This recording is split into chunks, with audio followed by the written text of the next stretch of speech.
আচ্ছা, আজকে আমরা পড়ব 15.2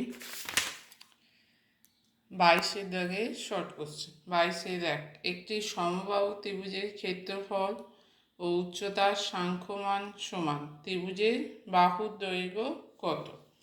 তাহলে সমবাহু ত্রিভুজের ক্ষেত্রফল সমান সমবাহু ত্রিভুজের উচ্চতা। সমবাহু ত্রিভুজের ক্ষেত্রফলের ফর্মুলা হচ্ছে √3/4 ইন্টু বাহু স্কোয়ার। সমবাহু ত্রিভুজের উচ্চতা সমান √3/2 ইন্টু বাহু। এবার এই বাহু স্কোয়ারের তলায় বাহুকে নিয়ে আসা হয়েছে, √3/2 যেমন আছে থাকছে, √3/4টা এপাশে গেলে হয়ে যাবে 4টা উপরে যাবে, √3টা তলায় নামবে। তাহলে √3/2 গুণিতক 4/√3, √3 কাটবে, 2 আর 4কে কাটলে হচ্ছে 2।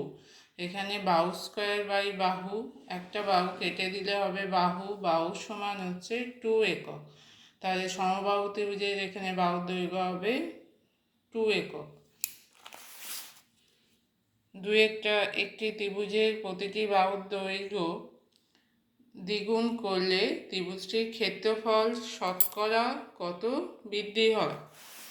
আচ্ছা, প্রথমে ত্রিভুজের 3টে বাহু ধরে নেওয়া হচ্ছে ABC। তাহলে অর্ধপরিসীমা এস সমান আমরা জানি a+b+c/2।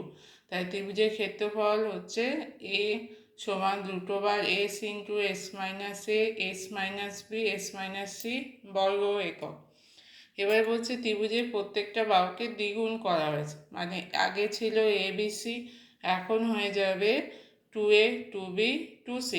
তাহলে সেক্ষেত্রে অর্ধপরিসীমা S1 সমান হবে নতুন ত্রিভুজের যেটা দ্বিগুণ করা হয়েছে তার অর্ধপরিসীমা হবে 2a plus 2b plus 2c/2। 2 common যাবে, a plus b plus c/2, 2 কেটে যাবে, তাহলে a plus b plus c। আবার a plus B plus C মানে কি? a plus B plus C মানে হচ্ছে 2s। তাহলে এখানে নতুন ত্রিভুজের যে অর্ধপরিসীমাটা হলো সেটা আগের ত্রিভুজের অর্ধপরিসীমার দ্বিগুণ। তাহলে নতুন ত্রিভুজের ক্ষেত্রফল কী হবে? √2s, 2s মাইনাস 2a, এটাই অর্ধপরিসীমা। তাহলে s এর জায়গায় 2s বসবে, 2s minus 2a, 2s minus 2b, 2s minus 2c। এবার এখানে 4টে 2 আগে কমন নিয়ে লেখা হয়েছে, এই একটা 2, এখান থেকে একটা 2 কমন যাবে, এখান থেকে আর একটা 2 কমন যাচ্ছে, এই লাস্টের থেকে একটা 2 কমন যাচ্ছে। তাহলে 4টে 2 আগে লিখে নেওয়া হয়েছে। তাহলে এখানে কি পড়ে থাকবে? s, s minus a, s minus b, s minus c। তাহলে এবার এই 4টে 2-এর জন্য বর্গমূলের বাইরে কটা 2 বেরোবে? দুটো 2-এর জন্য একটা 2 বেরোয় বর্গমূলের বাইরে, তাহলে বাকি দুটো 2-এর জন্য আর একটা 2 বেরোবে, ভেতরে বাকিটা যেমন আছে থাকবে, √s, s minus a, s minus b, s minus c। তাহলে 2 ইন্টু 2 4a। তাহলে নতুন ত্রিভুজের ক্ষেত্রফল হচ্ছে 4a। তাহলে ক্ষেত্রফল কত বৃদ্ধি হয়েছে? আগে ছিল a, এখন হয়েছে 4a। তাহলে ক্ষেত্রফল বৃদ্ধি হয়েছে 4a মাইনাস a। এবার শতকরা 100 কত বৃদ্ধি হয়েছে? তাহলে এতে আগে ক্ষেত্রফল কত ছিল?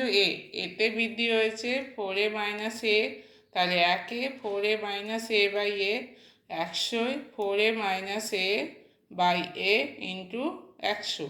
তাহলে এটা উপরটা বিয়োগ করে হচ্ছে 3a বাই a, এটা কেটে যাবে, 3 গুণিতক 100 সমান 300% বা 300% ত্রিভুজের ক্ষেত্রফল শতকরা বৃদ্ধি হয়েছে।